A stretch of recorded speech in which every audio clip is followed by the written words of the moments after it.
O silêncio que tomou conta da mesa naquele domingo foi mais ensurdecedor que qualquer grito. Meu genro acabara de erguer a mão e bater no rosto da minha filha, ali, na frente de todos. Vi a cabeça dela virar com o impacto, os olhos arregalados de choque. E então, algo dentro de mim simplesmente quebrou. Peguei meu celular, disquei um número e naquele instante eu sabia. Nada mais seria como antes. Eles não faziam ideia do que estava prestes a acontecer. Mas antes de continuar, confira se você já está inscrito no canal e escreva nos comentários. De onde você está assistindo este vídeo? Adoramos saber até onde nossas histórias estão chegando. Meu nome é Helena, tenho 52 anos, e por muito tempo acreditei que ser uma boa mãe significava respeitar as escolhas da minha filha, mesmo quando cada fibra do meu ser gritava que algo estava errado. Mariana sempre foi minha única filha, meu maior orgulho, aquela menina de olhos brilhantes que sonhava em mudar o mundo. Quando ela conheceu Ricardo, há 5 anos, pensei que finalmente encontrara alguém que a fizesse feliz. Ele parecia educado, atencioso, tinha um bom emprego. Meu ex-marido aprovou, os amigos elogiaram a escolha. E eu, ingênua, acreditei que o sorriso dela era genuíno. Os primeiros sinais foram sutis. Mariana começou a cancelar nossos almoços semanais, sempre com desculpas razoáveis. Muito trabalho, compromissos com a família dele, cansaço. Quando nos encontrávamos, ela parecia diferente, mais quieta, como se estivesse sempre medindo as palavras. Usava maquiagem mais pesada, blusas de manga comprida mesmo no calor do verão. Uma vez, notei uma marca arroxeada no seu pulso. Bati na porta do carro. Ela disse, rápido demais, sem me olhar nos olhos. Eu quis acreditar. A verdade é que nós, mães, temos um instinto que raramente falha. Mas às vezes, escolhemos ignorá-lo, porque a alternativa é dolorosa demais para encarar. Eu via minha filha se afastando, se apagando aos poucos, mas me convencia de que era apenas uma fase, que todo casamento tem seus desafios, que eu não deveria me intrometer. Afinal, ela era adulta, tinha feito suas escolhas. Quem era eu para questionar? Ricardo sempre foi cuidadoso na minha presença. Chamava Mariana de amor, segurava sua mão, sorria nos momentos certos. Mas havia algo em seus olhos, uma frieza que ele não conseguia disfarçar completamente. E a forma como ela se encolhia quando ele falava mais alto, como se preparasse o corpo para um golpe invisível. Eu via, mas não queria ver. É mais fácil fingir que está tudo bem do que admitir que você falhou em proteger quem mais ama. Foi minha irmã, Clarice, quem primeiro verbalizou o que eu me recusava a aceitar. Estávamos tomando café em sua casa quando ela disse, sem rodeios, Helena, você percebe que a Mariana está apanhando, não percebe? As palavras me atingiram como um soco.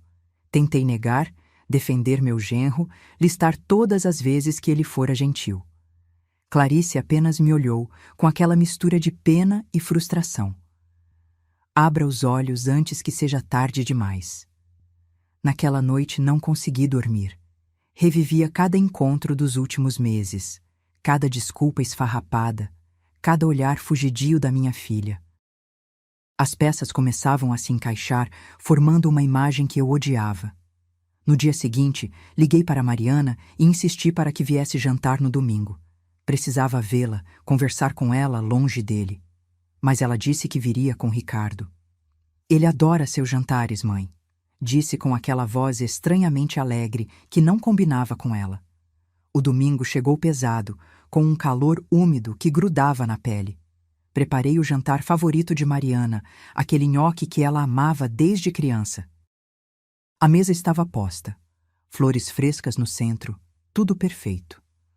Quando tocaram a campainha, meu coração disparou. Respirei fundo e abri a porta.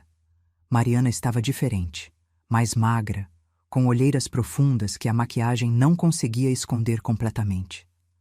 Ricardo sorria ao lado dela, a mão possessiva em suas costas. Durante o jantar, a tensão era palpável. Eu fazia perguntas, tentava puxar conversa, mas as respostas vinham monossilábicas. Ricardo dominava a mesa com suas histórias de trabalho, suas opiniões sobre tudo, falando por cima de Mariana sempre que ela tentava dizer algo. E ela apenas baixava a cabeça, mexendo na comida, sem comer direito. Foi quando servia a sobremesa que tudo desmoronou. Mariana, num raro momento de coragem, mencionou que estava pensando em voltar a trabalhar. Tinha recebido uma proposta interessante, precisava apenas da aprovação dele para aceitar. A palavra aprovação me gelou. Antes que eu pudesse processar o que isso significava, vi o semblante de Ricardo mudar. A máscara de genro educado escorregou, revelando algo escuro e perigoso por baixo. Nós já conversamos sobre isso, ele disse entre dentes, a voz baixa mas carregada de ameaça. Mariana empalideceu. Eu só pensei que... Ela começou, a voz tremendo. Você não pensa, é esse o problema. Ele interrompeu, mais alto agora. Tentei intervir, dizer que ela tinha todo o direito de trabalhar, mas ele me ignorou completamente. Seus olhos estavam fixos em Mariana, que parecia encolher na cadeira. O que aconteceu em seguida se desenrolou em câmera lenta. Ricardo se levantou bruscamente, a cadeira raspando alto no chão. Mariana instintivamente levantou as mãos para se proteger, um gesto automático que revelava uma história muito mais longa e sombria do que eu imaginara.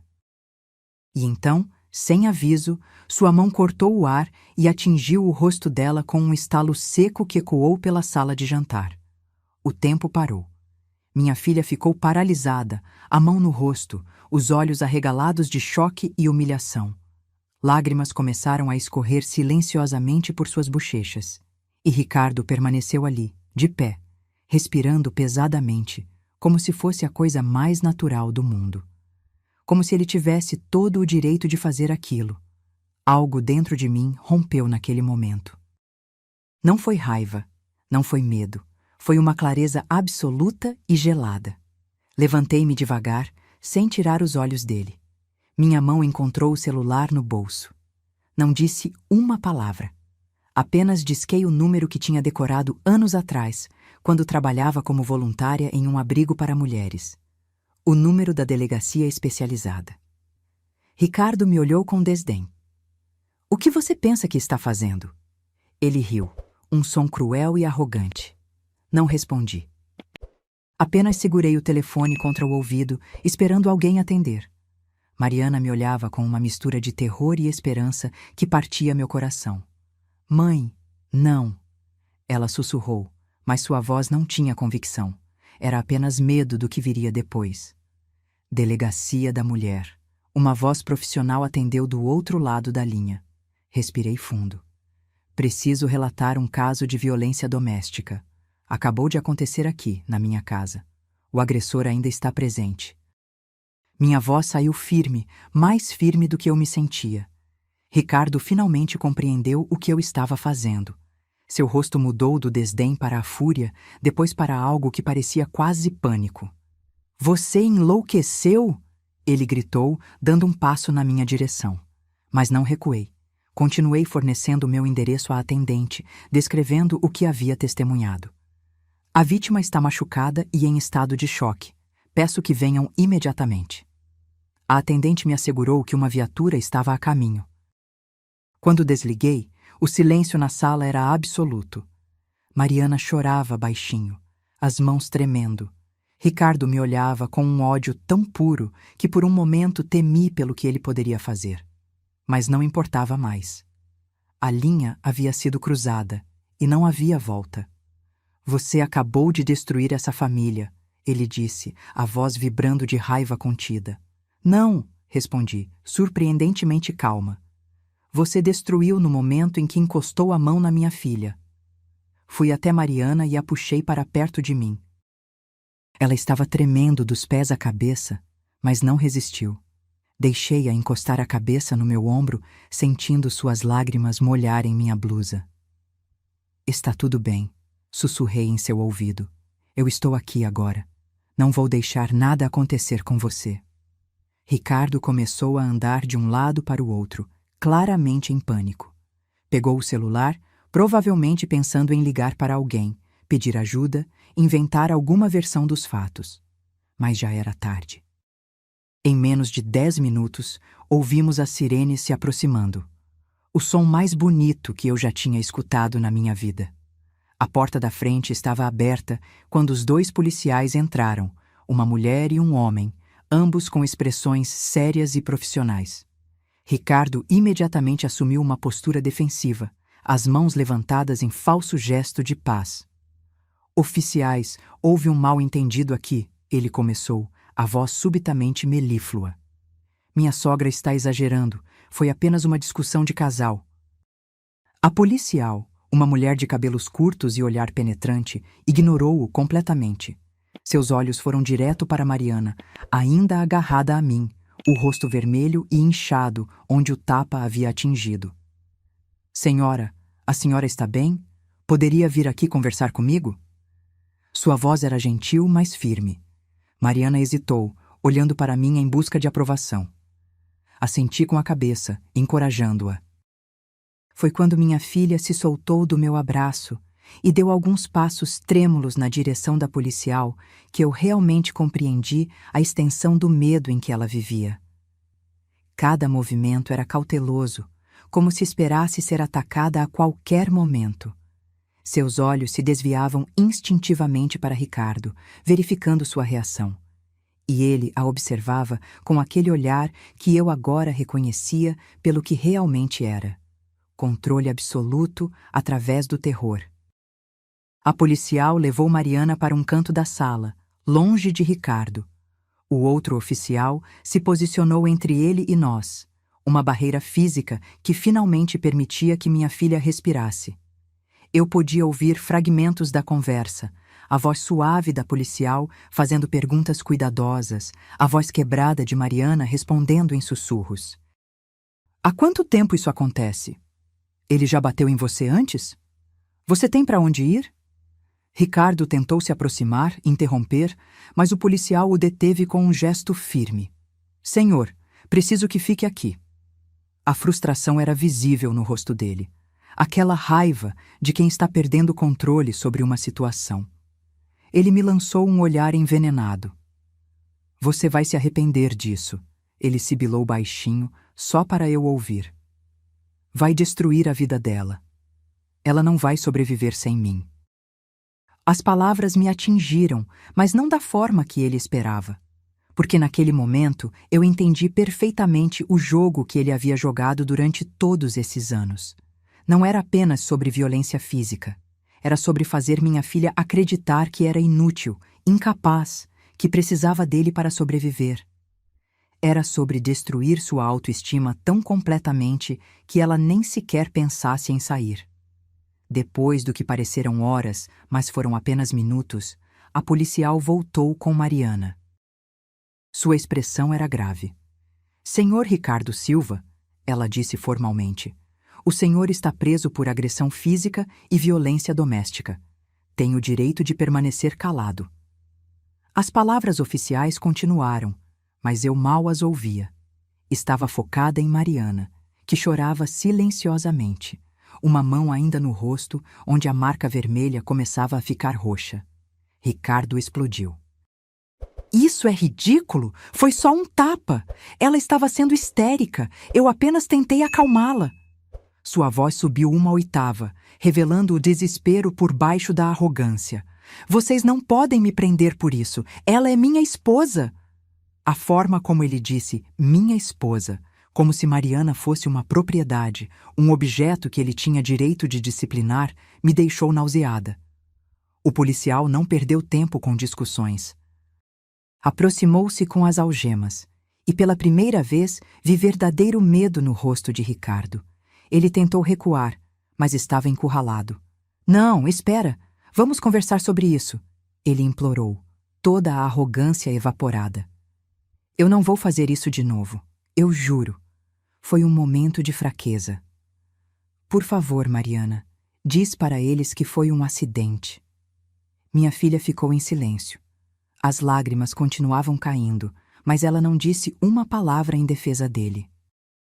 E naquele silêncio, naquela recusa em salvá-lo como provavelmente tinha feito inúmeras vezes antes, eu vi um vislumbre da mulher forte que ela tinha sido, que ainda podia ser novamente. As algemas clicaram em torno dos pulsos dele com uma finalidade que me encheu de um alívio tão intenso que minhas pernas quase cederam. A policial se aproximou de mim enquanto seu parceiro levava Ricardo para fora. A senhora fez a coisa certa ligando, ela disse. Muitas vezes, quando finalmente recebemos uma chamada, já é tarde demais. A implicação do que ela não disse pairou pesadamente no ar. Depois que a viatura partiu com Ricardo dentro, levando-o para a delegacia para o processo formal, a policial permaneceu conosco. Ela explicou os próximos passos. Mariana precisaria ir à delegacia para prestar depoimento formal. Passaria por exame de corpo de delito. Poderia solicitar uma medida protetiva. A lista de procedimentos era longa e assustadora, mas necessária. Sei que é muita coisa para processar agora, a policial disse gentilmente, entregando um cartão para Mariana. Mas você não precisa fazer nada disso sozinha. Temos assistentes sociais, psicólogos, advogados. Há uma rede de apoio esperando para ajudá-la. Mariana segurou o cartão com mãos tremendo, olhando para ele como se fosse um passaporte para um mundo que ela não tinha certeza se queria conhecer. Quando finalmente ficamos sozinhas, a casa pareceu estranhamente silenciosa. A mesa ainda estava posta, a comida fria nos pratos, testemunha muda do horror que se desenrolara. Mariana desabou no sofá, e foi então que ela verdadeiramente começou a chorar. Não mais lágrimas silenciosas de medo, mas soluços profundos e convulsivos que vinham de um lugar de dor antiga e reprimida. Sentei-me ao lado dela e a puxei para meus braços, balançando-a suavemente como fazia quando era pequena. Me perdoa, mãe, ela chorou. Me perdoa por não ter te contado, por ter mentido, por ter deixado isso continuar por tanto tempo. Suas palavras eram entrecortadas por soluços. Eu tinha tanta vergonha. Achei que era culpa minha, que se eu fosse melhor esposa, ele não precisaria me corrigir. Aquela palavra, corrigir, me fez fechar os olhos com força. Quantas vezes ela tinha ouvido isso? Quantas vezes ele a havia convencido de que a violência era culpa dela, que ela merecia, que era para o seu próprio bem. Você não tem nada de que se desculpar, eu disse, minha própria voz embargada. Nada disso foi sua culpa. Nada. Ficamos ali por muito tempo, abraçadas, deixando que os anos de silêncio e dor finalmente se expressassem. Lá fora, a noite tinha caído completamente. A casa estava escura, exceto pela luz suave da sala. E pela primeira vez em anos, minha filha estava segura. Realmente segura. Eventualmente, os soluços diminuíram. Mariana se afastou ligeiramente, limpando o rosto com as costas das mãos. O que vai acontecer agora? Ela perguntou, sua voz pequena e assustada. Era a pergunta de uma criança, e meu coração se partiu ao perceber o quanto dela ainda estava presa naquele lugar de medo.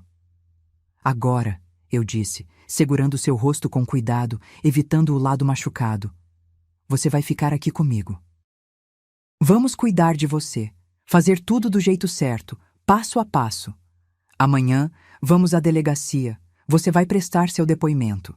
Vamos conseguir aquela medida protetiva para que ele não possa se aproximar de você. E depois, devagar, vamos reconstruir sua vida. Mariana assentiu, mas seus olhos ainda estavam cheios de dúvida. E se ele sair? E se ele voltar para me buscar? O medo em sua voz era palpável. Ele sempre disse que se eu tentasse sair, ele me encontraria. Que não havia lugar onde eu pudesse me esconder dele. Segurei suas mãos com firmeza. Ele não vai chegar perto de você, eu prometi. E foi uma promessa que eu pretendia cumprir com cada fibra do meu ser. Desta vez, você não está sozinha. Eu estou aqui. A lei está aqui. E eu vou fazer tudo ao meu alcance para garantir que ele nunca mais encoste um dedo em você. Levantei-me e comecei a recolher os pratos da mesa, precisando de algo para fazer com as mãos. Mariana me observava em silêncio. Mãe, ela disse suavemente, como você soube? Quando você percebeu? Parei, um prato nas mãos, pensando na resposta. Acho que sempre soube, admiti finalmente. Mas não queria acreditar. Não queria aceitar que minha filha estava sofrendo e eu não estava fazendo nada a respeito. Não foi culpa sua, Mariana disse, repetindo minhas palavras de volta para mim. Eu escondi bem. Aprendi a mentir, a inventar desculpas, a usar maquiagem nos lugares certos. Ela tocou o rosto com cuidado. Ele nunca batia em lugares muito visíveis. Dizia que era porque me amava, que não queria que as pessoas vissem e tirassem conclusões erradas. Mas era só mais uma forma de controle, não é? Assenti, sentindo lágrimas arderem em meus próprios olhos. Minha filha tinha aprendido lições terríveis naquele casamento. Lições sobre como desaparecer, como se fazer pequena, como sobreviver. Mas ela tinha esquecido como viver. E agora, finalmente, teríamos a chance de lembrá-la. Aquela primeira noite foi longa.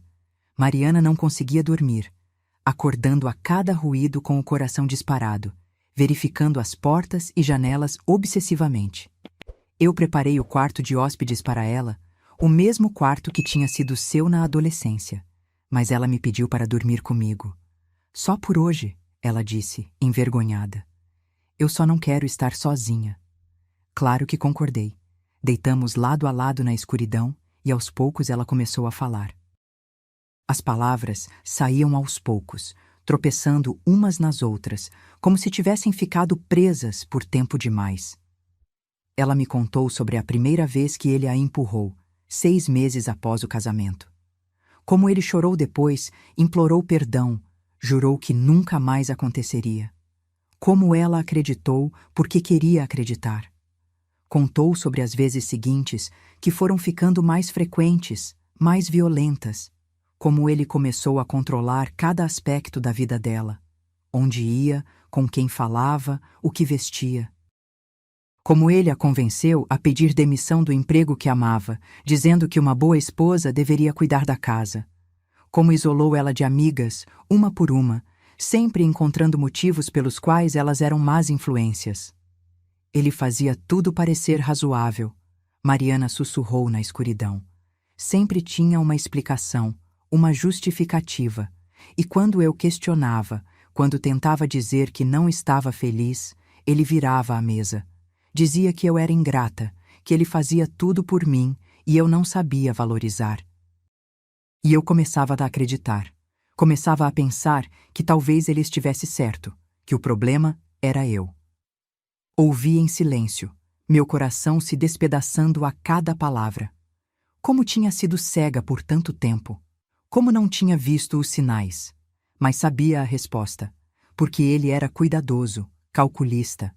Na frente dos outros, era o genro perfeito. Só quando estavam sozinhos a máscara caía. Houve um dia, Mariana continuou, sua voz quase inaudível, cerca de 1 ano atrás, em que pensei seriamente em acabar com tudo. Senti meu sangue gelar. Eu estava no banheiro, com as mãos tremendo, segurando um frasco de remédios. Tinha brigado comigo porque o jantar estava frio. Me empurrou contra a parede e disse que eu era inútil, que não prestava para nada. E eu acreditei, mãe. Naquele momento, eu realmente acreditei. Lágrimas escorriam silenciosamente pelo meu rosto. O que te impediu? Perguntei, minha voz rouca. Você, ela respondeu simplesmente. Pensei em você, em como te machucaria. E pensei que talvez, só talvez, as coisas pudessem melhorar. Ele sempre dizia que ia mudar, que eu só precisava ser mais paciente. Então, eu fiquei. E continuei ficando. Virei-me na cama e a abracei com força, sentindo seu corpo tremendo contra o meu. Você nunca mais vai ter que ficar. Prometi contra seu cabelo. Nunca mais. Eventualmente, quando a exaustão finalmente venceu o medo, Mariana adormeceu. Eu permaneci acordada, observando-a na penumbra. Seu rosto parecia mais jovem no sono, mais parecido com a menina que ela tinha sido, e jurei ali, naquela noite, que faria tudo ao meu alcance para ajudá-la a encontrar aquela menina novamente. De manhã, acordamos com o sol entrando pela janela. Por um momento, Mariana pareceu confusa, não se lembrando onde estava. Então, a realidade voltou e vi a dor cruzar seu rosto. Não foi um sonho, ela murmurou.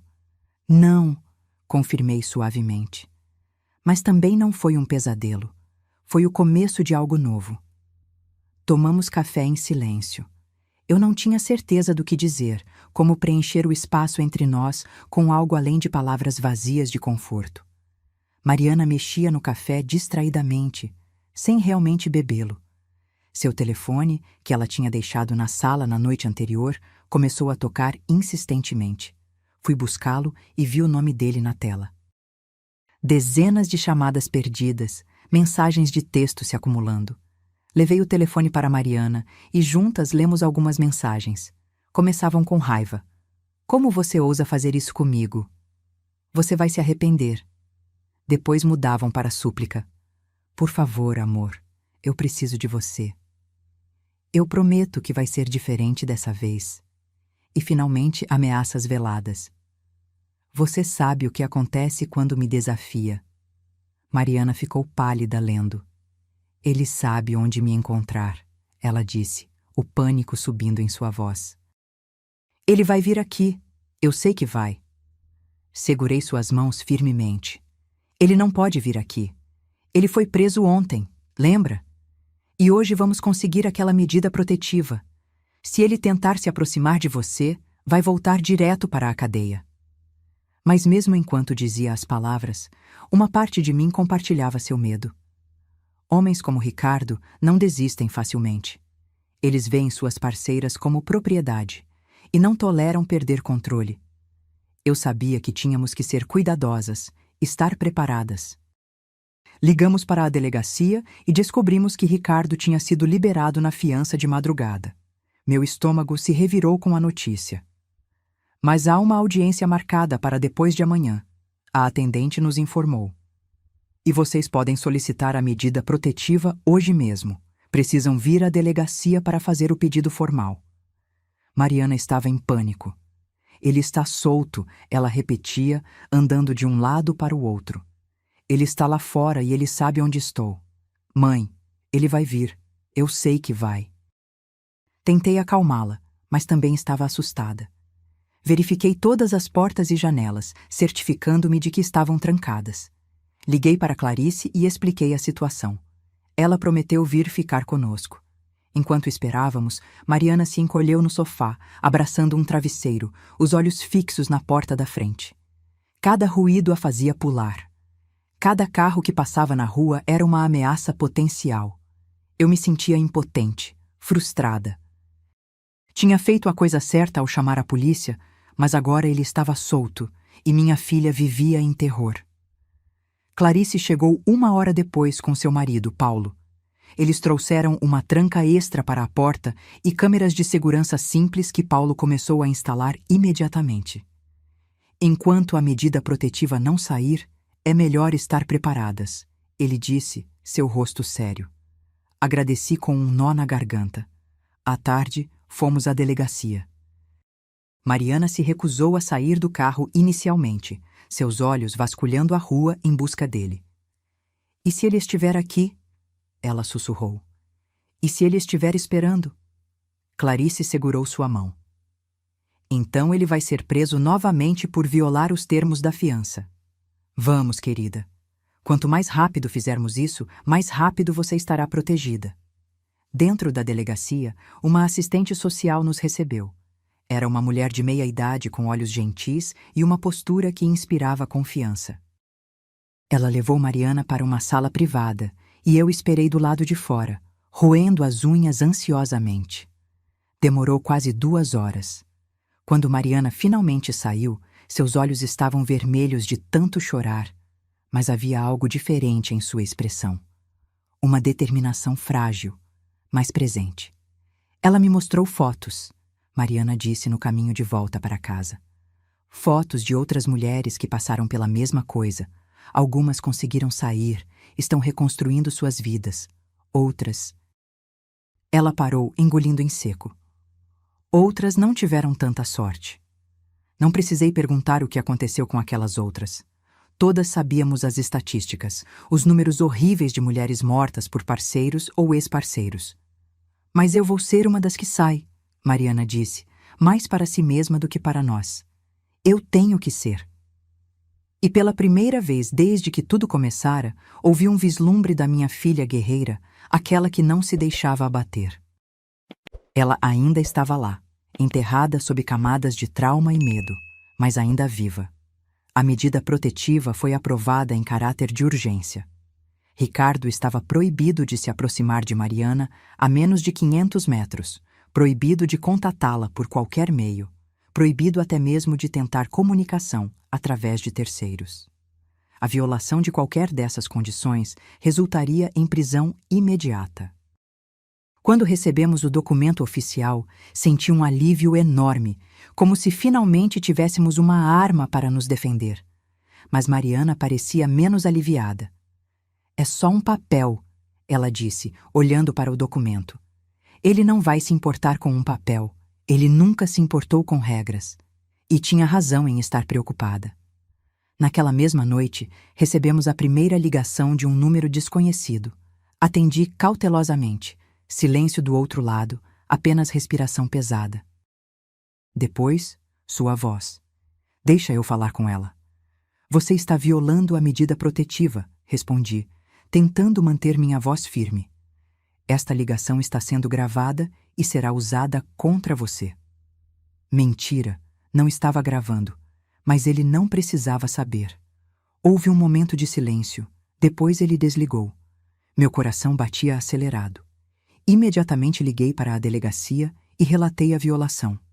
As ligações se tornaram uma rotina, sempre de números diferentes, sempre no meio da noite. Às vezes era ele, outras vezes era silêncio. Uma vez foi a mãe dele implorando para que Mariana visse a razão e voltasse para casa. Você está destruindo meu filho, ela chorou. Ele está sofrendo tanto. Como você pode ser tão cruel? Mariana desligou o telefone com as mãos tremendo. Ela sempre o defendeu, Mariana me contou depois. Não importava o que ele fizesse, ela sempre encontrava uma forma de justificar, de colocar a culpa em mim. Dizia que eu provocava, que eu não sabia ser uma boa esposa, que os homens têm suas necessidades e frustrações. A expressão no rosto de Mariana era de alguém que tinha ouvido essas palavras tantas vezes que quase tinha passado a acreditar. Decidimos mudar o número de telefone de Mariana. Também trocamos as fechaduras da minha casa novamente, instalamos mais câmeras, um alarme conectado diretamente à polícia. Minha casa pacata estava se transformando em uma fortaleza, e eu odiava isso. Odiava que tivéssemos que viver com medo, olhando por cima do ombro constantemente. Mas pior que o medo era a culpa que eu via consumindo Mariana. Eu trouxe isso para você, ela disse certa noite.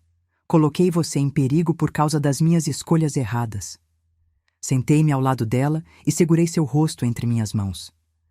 Você não escolheu ser abusada. Você escolheu confiar em alguém que traiu essa confiança da pior forma possível. E agora você está escolhendo sair, o que é a coisa mais corajosa que alguém pode fazer.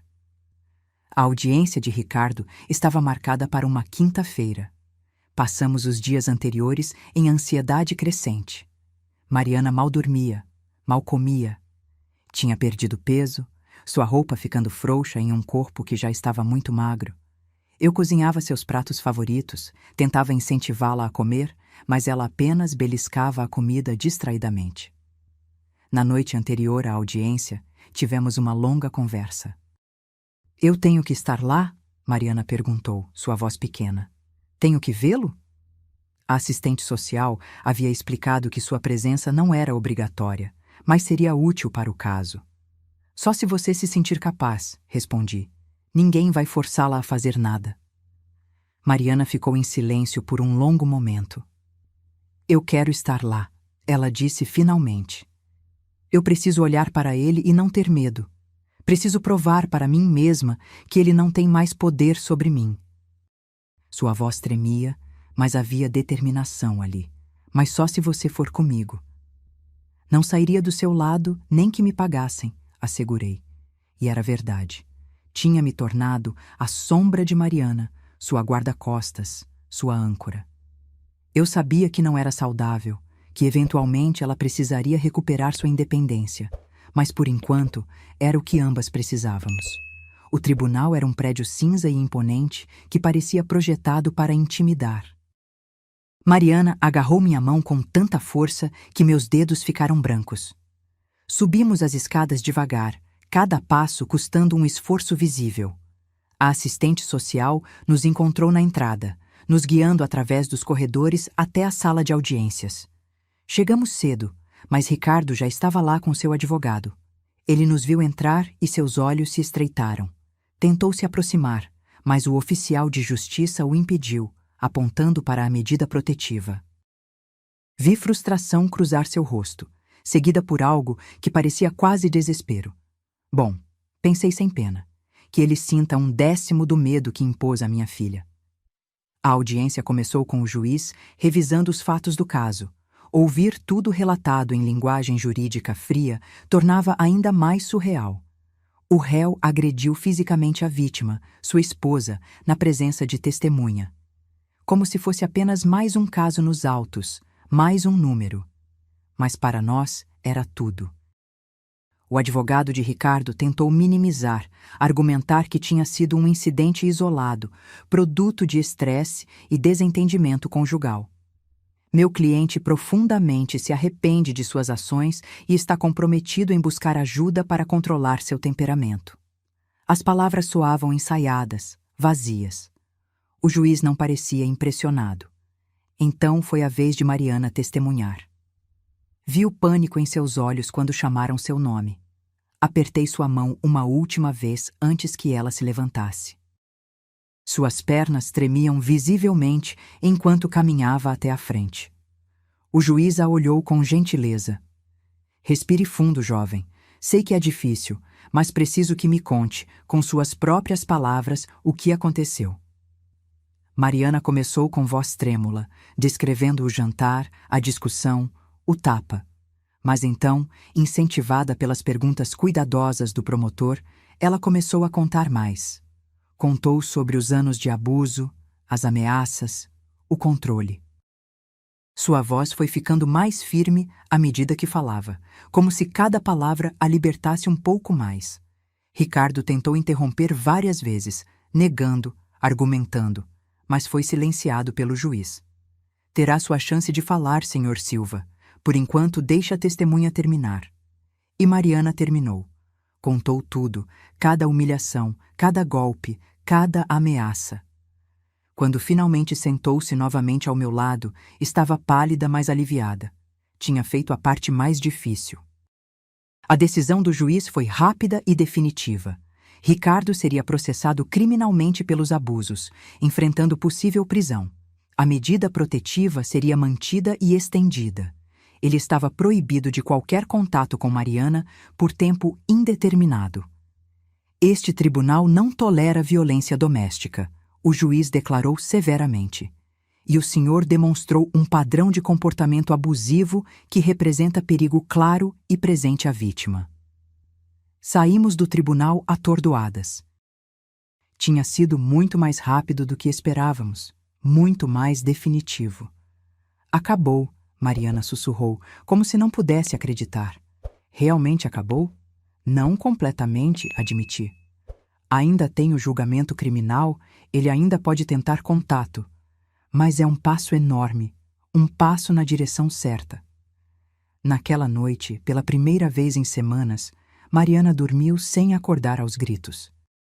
Sentei-me ao lado de sua cama por um tempo, apenas observando-a respirar, agradecendo silenciosamente por termos chegado até aqui.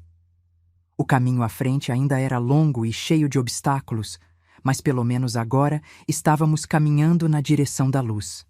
As semanas seguintes trouxeram uma espécie de rotina frágil. Mariana começou a ver uma terapeuta especializada em trauma e violência doméstica.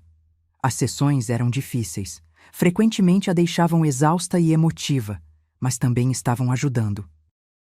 Lentamente, Muito lentamente, vi minha filha começar a voltar para si mesma. Mas o trauma não desaparece simplesmente porque você decide que é hora. Mariana tinha ataques de pânico sem aviso, desencadeados pelas coisas mais aleatórias. Uma vez foi um homem que passou na rua com o mesmo perfume que Ricardo usava.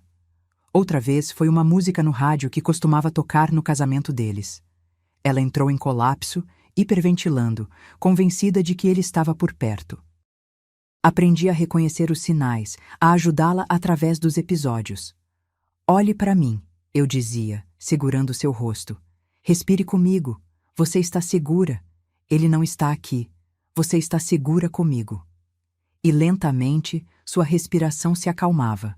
Os tremores diminuíam. Mas cada episódio me lembrava que as feridas mais profundas não eram as físicas.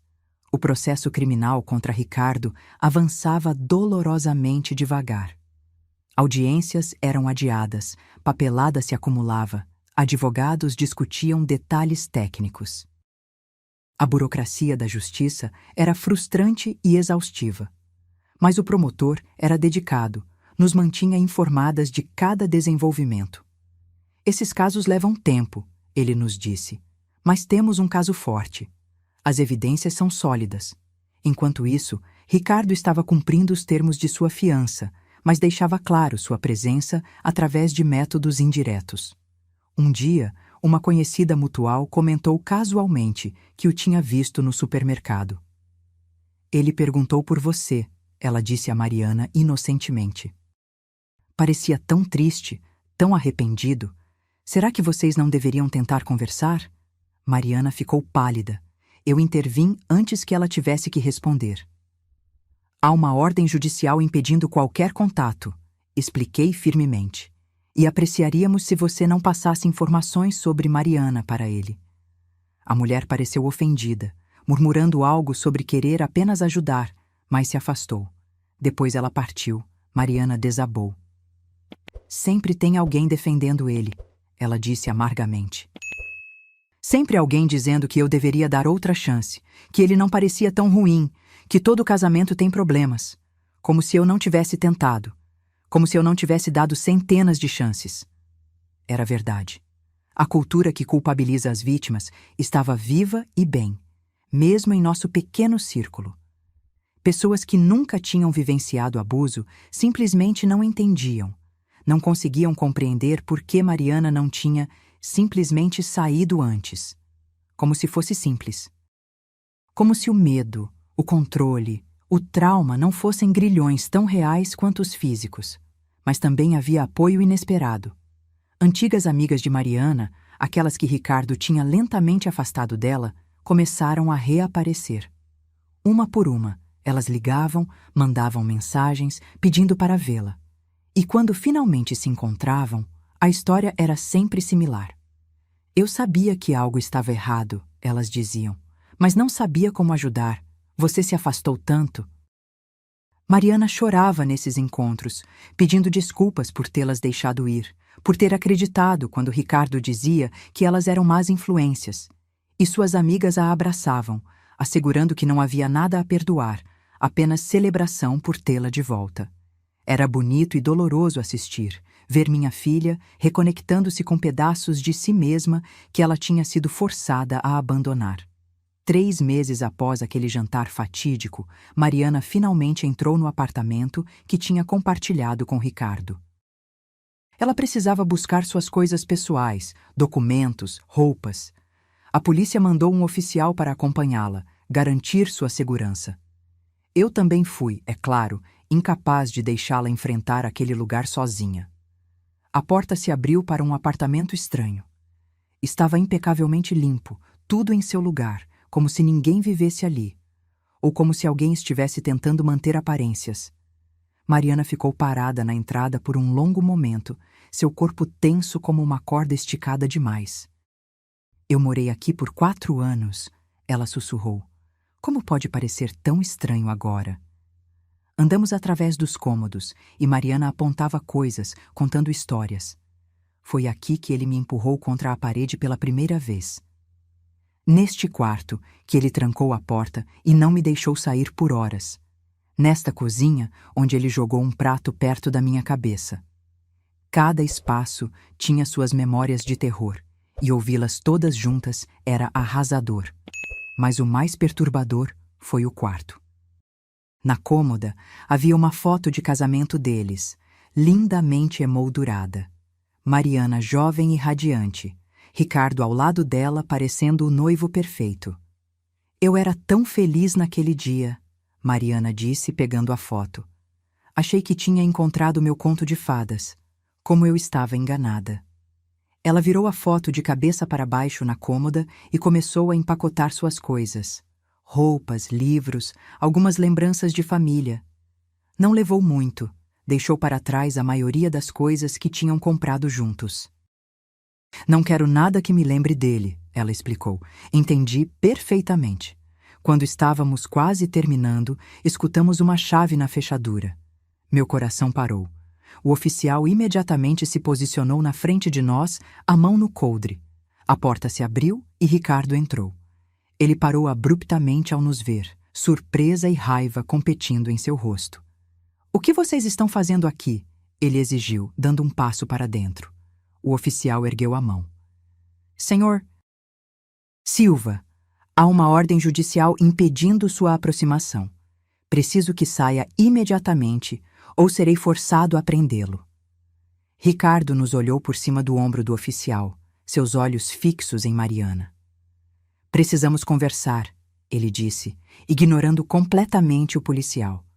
Mariana tremia violentamente, mas sua voz saiu firme. "Não temos nada para conversar, e você está violando a medida protetiva." Ricardo deu risada, um som amargo.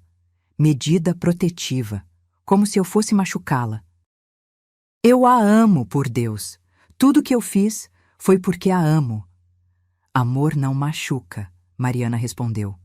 E ouvi anos de terapia naquelas 3 palavras simples. Amor não ameaça, não controla, não bate. O que você sente não é amor, é posse. Estava tão orgulhosa dela naquele momento, de pé ali, enfrentando seu abusador, dizendo as verdades que tinha levado tanto tempo para aprender. Ricardo abriu a boca para responder, mas o oficial o interrompeu. "Senhor, última chance. Saia voluntariamente ou será preso." Por um momento, pensei que Ricardo fosse resistir, fosse fazer algo estúpido.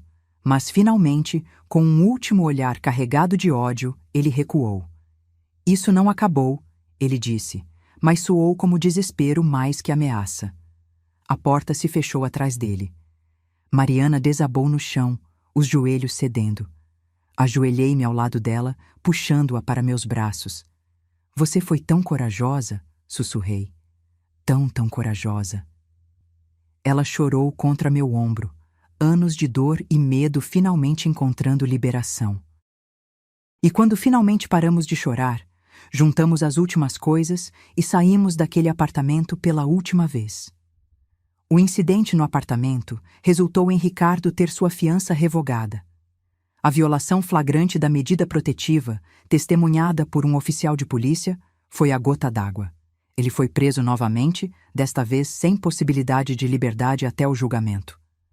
Quando recebemos a notícia, senti um alívio tão intenso que meus joelhos fraquejaram. Mariana, surpreendentemente, reagiu com emoções misturadas. "Sei que deveria estar feliz", ela me disse naquela noite. "E estou, mas também me sinto culpada, como se eu tivesse colocado ele na prisão." Segurei suas mãos firmemente. "Você não colocou ninguém na prisão. Ele colocou a si mesmo lá com suas próprias escolhas, suas próprias ações." Mas entendi a culpa. Era programada nela por anos de manipulação, anos sendo convencida de que era responsável pelos sentimentos e ações dele.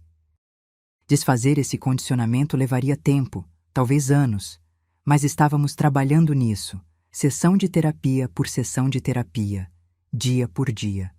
Com Ricardo preso, Mariana começou a sair mais. Pequenos passos inicialmente, uma caminhada até a padaria, café com uma amiga. Cada saída era uma vitória, cada momento fora de casa sem olhar por cima do ombro, sem esperar ver ele surgindo de algum lugar. Ela começou a sorrir mais, risadas genuínas substituindo os sorrisos tensos que tinha usado como máscara. Certo dia, ela chegou em casa com um anúncio. Consegui um emprego, disse, seus olhos brilhando de uma forma que eu não via há anos.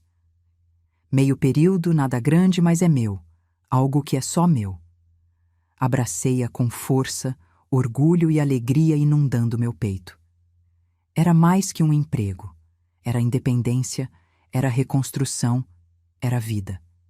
Seu primeiro dia de trabalho foi agridoce. Mariana estava nervosa, insegura de suas habilidades após anos sem trabalhar. E se eu não for boa o suficiente? Ela perguntou enquanto se arrumava. E se eu decepcionar todo mundo? Então você aprende e melhora, respondi simples. Mas não vai. Você é inteligente, capaz e merece esta chance. Ela voltou para casa naquele dia radiante. Foi incrível, disse, mal conseguindo conter a empolgação. Todos foram tão gentis e eu realmente ajudei pessoas. Esqueci como é bom ser útil, ter um propósito além de sobreviver. As lágrimas em seus olhos eram de alegria desta vez, e meu coração cantou. Mas nem tudo eram rosas. O trauma tem formas de ressurgir nos momentos mais inesperados. Uma noite, Mariana acordou gritando, um pesadelo tão real que ela tinha certeza que Ricardo estava no quarto. Levei minutos para acalmá-la, lembrá-la onde estava, que estava segura. Ele estava me machucando de novo, ela soluçou. E eu não conseguia me mover, não conseguia gritar, estava presa. Os pesadelos se tornaram frequentes por um tempo. Sua terapeuta explicou que era normal, parte do processo de cura. O cérebro está processando o trauma, ela disse. É doloroso, mas necessário.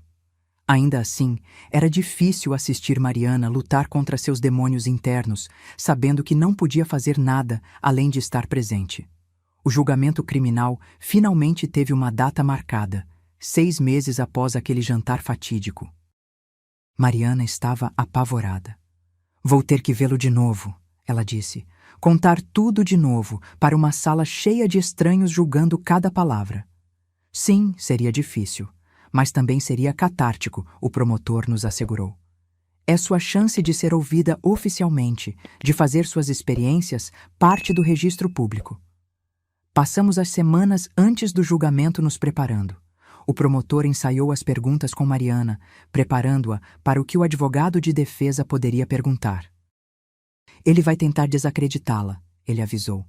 Vai sugerir que você provocou, que exagerou, que está mentindo. Não deixe isso te abalar. Você sabe a verdade, e é isso que importa. A preparação foi exaustiva.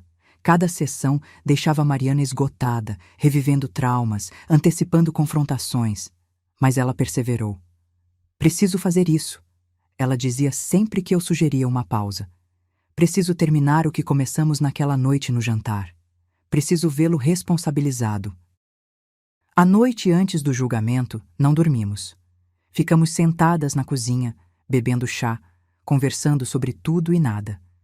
Mariana estava surpreendentemente calma, uma calma que vinha da resolução, não do medo.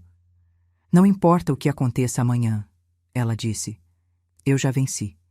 Porque saí, porque estou viva, porque estou reconstruindo minha vida. Ele não tem mais poder sobre mim. Desejei ter sua certeza. Eu estava aterrorizada. E se o júri não acreditasse nela? E se Ricardo fosse absolvido? E se tivéssemos passado por tudo isso por nada? Mas mantive meus medos para mim, oferecendo apenas apoio e amor. Ela precisava de minha força, não de minhas dúvidas. A manhã chegou clara e fria. Vestimos-nos em silêncio, Mariana escolhendo roupas conservadoras, sem maquiagem chamativa. Não quero dar a eles nenhuma razão para me julgar, ela explicou. Odiava que ela tivesse que pensar assim, que precisasse se preocupar em parecer a vítima perfeita. Mas entendia a realidade do sistema. O tribunal estava lotado. Jornalistas, curiosos, apoiadores de ambos os lados. Vi a família de Ricardo sentada do outro lado, suas expressões variando de hostilidade a indiferença.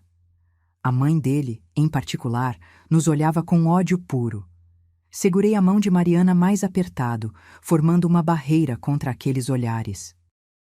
Quando Ricardo foi trazido, algemado e em uniforme de presidiário, vi Mariana enrijecer. Ele parecia menor de alguma forma, menos imponente do que na minha memória. O poder que ele tinha exercido sobre minha filha parecia ter encolhido com ele. Ele tentou fazer contato visual com Mariana, mas ela manteve seus olhos firmemente voltados para a frente. O juiz entrou e todos se levantaram. Era uma mulher de meia idade com expressão stern, mas justa. Ela olhou ao redor da sala, seus olhos pausando brevemente em Mariana, uma comunicação silenciosa de solidariedade, talvez. Ou talvez eu apenas esperasse ver isso. O processo começou, e não havia mais volta. O julgamento durou 3 dias longos e exaustivos. O promotor apresentou seu caso metodicamente. Fotografias das lesões de Mariana, depoimentos de vizinhos que tinham ouvido discussões, registros médicos, mensagens de texto ameaçadoras. Cada peça de evidência construía um retrato devastador de abuso sistemático e escalada de violência. No segundo dia, foi a vez de Mariana testemunhar. Vi suas mãos tremerem quando ela se levantou, mas sua voz saiu firme quando fez o juramento. O promotor a guiou gentilmente através de sua história, como conheceu Ricardo, os primeiros sinais de controle, a primeira vez que ele a agrediu, como o abuso escalou ao longo dos anos. Mariana falou por horas, sua voz nunca vacilando mesmo quando lágrimas escorriam por seu rosto. Ela descreveu incidentes específicos com detalhes dolorosos. A vez que ele a trancou no banheiro por 6 horas porque ela tinha conversado com um colega de trabalho. A noite em que ele quebrou seu celular contra a parede porque ela não respondeu uma mensagem imediatamente. O jantar na minha casa, onde tudo finalmente culminou. Então veio o contra-interrogatório. O advogado de defesa era um homem de meia idade com um ar presunçoso que imediatamente me fez ranger os dentes.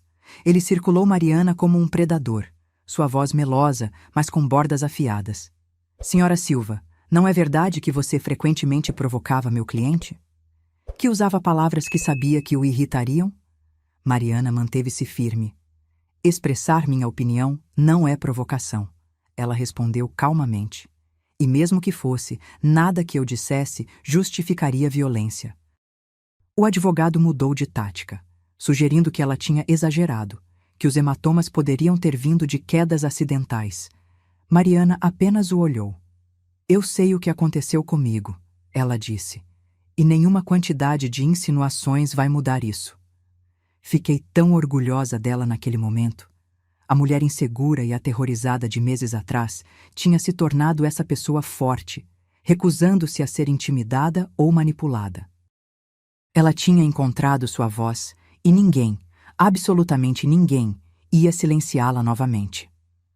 Quando finalmente foi a vez da defesa apresentar seu caso, foi quase tragicômico. Ricardo testemunhou, tentando se retratar como a verdadeira vítima. Mariana era difícil, ele alegou, sempre questionando, desrespeitando. Ele só tinha reagido ao estresse extremo. Eu a amava, ele disse, sua voz quebrando dramaticamente. Ainda amo, só queria que ela fosse melhor. O promotor o destroçou no contra-interrogatório. Então sua forma de mostrar amor é com punhos? Ele perguntou sarcasticamente. Ricardo se enrolou, contradizendo-se, suas mentiras desmoronando sob escrutínio. Foi satisfatório assistir, ver o homem que tinha aterrorizado minha filha, reduzido a um mentiroso desajeitado, no banco das testemunhas. A mãe de Ricardo também testemunhou, pintando seu filho como um santo e Mariana como uma manipuladora. Ela sempre foi dramática, a mulher disse com desdém, sempre fazendo meu filho se sentir culpado por nada. Era claro que ela acreditava genuinamente nisso, que tinha construído toda uma narrativa onde seu filho era perfeito e qualquer problema era culpa de outros. No terceiro dia, vieram os argumentos finais. O promotor foi eloquente e apaixonado, pintando um retrato claro de um abusador sistemático que tinha usado medo e violência para controlar. Esta não é uma história sobre um homem que perdeu o controle uma vez, ele disse. É sobre um homem que usou o controle como arma, repetidamente, intencionalmente, para quebrar o espírito de sua esposa. O advogado de defesa argumentou estresse, provocação, que Ricardo merecia outra chance. Suas palavras soaram ocas depois de tudo que tínhamos ouvido. Quando ambos terminaram, o júri foi dispensado para deliberar. Saímos do tribunal para esperar, cada minuto se arrastando como uma eternidade. Mariana estava exausta, emocional e fisicamente drenada. Encontramos um café próximo e sentamos em silêncio, bebendo café que nenhuma de nós realmente queria. Seja qual for o veredicto, eu disse finalmente, você foi incrível. Você contou sua verdade e ninguém pode tirar isso de você. Só espero que seja suficiente, Mariana sussurrou. Espero que acreditem em mim. Como não poderiam? Respondi, mas sabia que às vezes a verdade não é suficiente. Júris são imprevisíveis, especialmente em casos de violência doméstica, onde há tanto preconceito implícito. Esperamos por 4 horas antes de sermos chamados de volta. O júri tinha chegado a um veredito. Meu coração batia tão forte que pensei que fosse saltar do peito. Mariana estava pálida, suas mãos geladas nas minhas. Voltamos para a sala do tribunal e nos sentamos, todos os olhos no júri enquanto eles entravam. O juiz pediu ao presidente do júri que se levantasse. Chegaram a um veredicto? Ela perguntou. Sim, Vossa Excelência, o homem respondeu. Houve uma pausa que pareceu durar uma vida. No crime de agressão qualificada, consideramos o réu culpado. No crime de violência doméstica contínua, consideramos o réu culpado. O alívio que inundou através de mim foi tão intenso que pensei que fosse desmaiar. Mariana desabou contra mim, soluçando. Do outro lado da sala, ouvi o grito angustiado da mãe de Ricardo. Mas não me importei. Justiça tinha sido feita. Finalmente, depois de tudo, justiça tinha sido servida. O juiz agendou a sentença para 2 semanas depois. Ricardo foi levado para aguardar na prisão, sua expressão de choque e descrença quase cômica. Ele realmente tinha achado que sairia livre, que de alguma forma seu charme e manipulação funcionariam mesmo ali. Estava errado. Saímos do tribunal sob o sol da tarde. Jornalistas tentaram nos abordar, mas os ignoramos, caminhando direto para o carro. Dentro, finalmente a salvo de olhares curiosos, Mariana se virou para mim. Acreditaram em mim, ela disse maravilhada. Eles realmente acreditaram. Claro que acreditaram, respondi, limpando suas lágrimas. Porque você falou sua verdade com coragem e dignidade. Porque a evidência estava do seu lado. Porque você mereceu justiça e finalmente a recebeu. Dirigimos para casa em silêncio, mas era um silêncio confortável, de alívio, de um peso enormemente pesado finalmente levantado. Aquela noite, fizemos um jantar simples e comemos na varanda, assistindo o pôr do sol. Mariana parecia mais leve de alguma forma, como se anos tinham sido retirados de seus ombros. Sabe, ela disse pensativa, por muito tempo achei que minha vida tinha acabado quando me casei com ele, que tinha feito escolhas tão ruins que nunca me recuperaria. E agora? Perguntei. Ela sorriu, um sorriso genuíno que iluminou seu rosto inteiro. Agora sei que minha vida apenas começou de verdade. Aquele capítulo acabou, mas há tantos mais pela frente. E desta vez vou escrevê-lo sozinha. Abracei-a, meu coração transbordando de amor e orgulho por essa mulher incrível que era minha filha. A sentença veio 2 semanas depois. Ricardo recebeu 6 anos de prisão, além de programas obrigatórios de reabilitação para abusadores. Não foi tanto quanto eu esperava, mas o promotor explicou que era uma sentença sólida para um primeiro delito oficial. E com a condenação em seu registro, ele acrescentou, Qualquer violação futura será tratada muito mais severamente.